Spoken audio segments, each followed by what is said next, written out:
Rail रोको अथवा rail टेका कार्यक्रम से निपटने के लिए प्रशासन तैयार। बोकारो के चंद्रपुरा स्टेशन में कुर्मी समाज के द्वारा पूर्व निर्धारित कार्यक्रम के तहत 20 सितंबर 2025 को रेल टेका कार्यक्रम निश्चित है। इसी को लेकर जिला प्रशासन तथा रेल प्रशासन के द्वारा विधि व्यवस्था संसाधन हेतु व्यापक पैमाने पर सुरक्षा की व्यवस्था की तैयारी की जा रही है।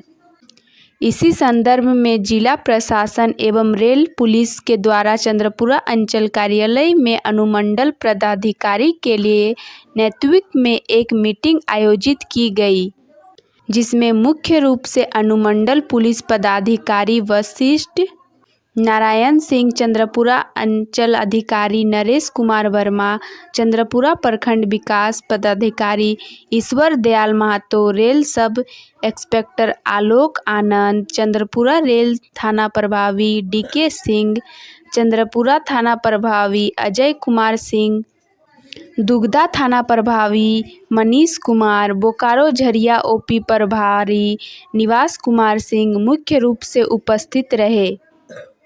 वहीं इस मामले की जानकारी देते हुए अनुमंडल पदाधिकारी मुकेश मछुआ ने बताया कि प्रशासन इस बंदी से निपटने के लिए पूरी तरह तैयार है। सर्वोच्च न्यायालय तथा उच्च न्यायालय के आदेशानुसार सामाजिक संपत्ति विरूपण के अनुसार केंद्र सरकार राज्य के किसी भी संपत्ति, रेल स्टेशन परिसर, भवन या किसी भी संपत्ति को नुकसान या क्षति नहीं पहुंचाया जा सकता है। अगर नुकसान पहुंचाने की कोशिश है तो वैसे लोगों को तुरंत गिरफ्तार किया जाएगा।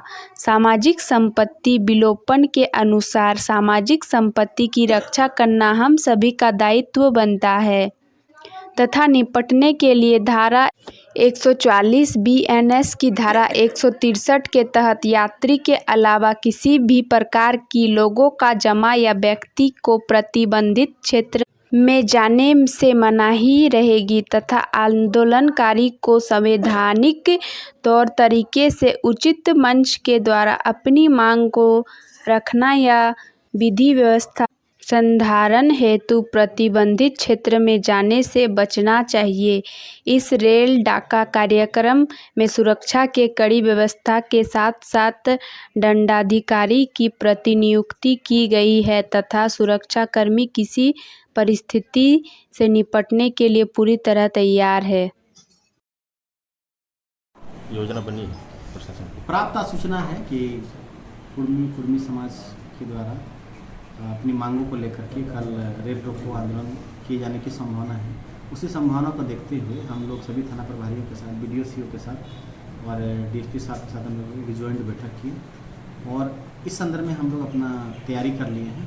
तैयारी यही है कि किसी भी तरह का अप्रिय घटना नहीं घटे। और आप सभी को बता दें कि सर्वोच्च न्यायालय और हाईकोर्ट के द्वारा और सार्वजनिक संपत्ति विरूपण अधिनियम के तहत कि कोई भी व्यक्ति केंद्र सरकार या राज्य सरकार की कोई भी संपत्ति को यथा रेलवे स्टेशन, भवन, सरकारी किसी भी संपत्ति को, लोक संपत्ति को नुकसान या क्षति नहीं पहुंचाया जा सकता। अगर वो नुकसान और क्षति पहुंचाता है तो एक दंडनीय अपराध मानते हुए तत्काल उस पर कानूनी कार्रवाई हम लोग करेंगे। उसको तुरंत गिरफ्तार करके हम लोग थाना में बंद करेंगे, क्योंकि ये सार्वजनिक संपत्ति विरूपण अधिनियम के तहत सभी लोगों का ये दायित्व है कि सार्वजनिक संपत्ति की रक्षा करें। और इसी के मद्देनजर हम लोग धारा 144 भी लगाए हैं, BNSS 163, इसके तहत यात्रियों के अलावा किसी भी व्यक्ति को आसपास की जगहों पर जमावड़ा के लिए हम लोग मनाही कर रहे हैं। पिछले बार भी लोग आह्वान किया था और पिछले बार भी रेल को रोका था, उसमें काफ़ी क्षतिग्रस्त हुआ था। उस वक्त भी प्रशासन ने क्या कार्रवाई की थी? तात्कालिक समय में जो भी रहे होंगे जरूर कानूनी कार्रवाई की गई होगी और इन लोग का जो अपना मांग है उस मांग के संदर्भ में तो केंद्र सरकार अपना निर्णय लेगी। लेकिन अभी तत्कालिक मैं सभी से अनुरोध करता हूँ, खास करके इस तरह के मीटिंग में, इस तरह के बैठक और आंदोलन में वृद्धा और महिलाएं बच्चों के साथ नहीं आए और जो भी आ रहे हैं अपने संवैधानिक रूप से अपनी मांग को रखें, उचित मंच पर रखें। किसी भी तरह से लॉ ऑर्डर को अपने हाथ में नहीं लें, बल्कि हम लोगों को विधि व्यवस्था, शांति व्यवस्था बनाने में सभी लोगों से हम लोग अपील करते हैं कि हम लोग को सहयोग करें। मजिस्ट्रेट की नियुक्ति किए हैं और साथ ही साथ हम लोगों से लगातार बात कर रहे हैं, जनप्रतिनिधियों से भी बात कर रहे हैं। कुर्मी समाज के जो नेतृत्व करता हैं नेतागण हैं उनसे भी हम लोग अनुरोध ही कर रहे हैं कि आपका जो भी भीड़ है वो आपके नियंत्रण में रहे और संवैधानिक रूप से अपनी मांगों को रखें, उचित मंच पर रखें, किसी भी तरह से सार्वजनिक संपत्ति को नुकसान और क्षति नहीं पहुंचाएं। अभी तक क्या आया फीडबैक कुर्मी अभी नेताओं का? तक फीडबैक जो आ रहा है उसी के तहत हम लोग भी तैयारी कर रहे हैं। हम लोग सब लोगों से अनुरोध ही कर रहे हैं और प्रशासनिक व्यवस्था के तहत हम लोग अपना पुलिस और मजिस्ट्रेट की तैनाती कर रहे हैं। उन लोग चिन्हित जो नाम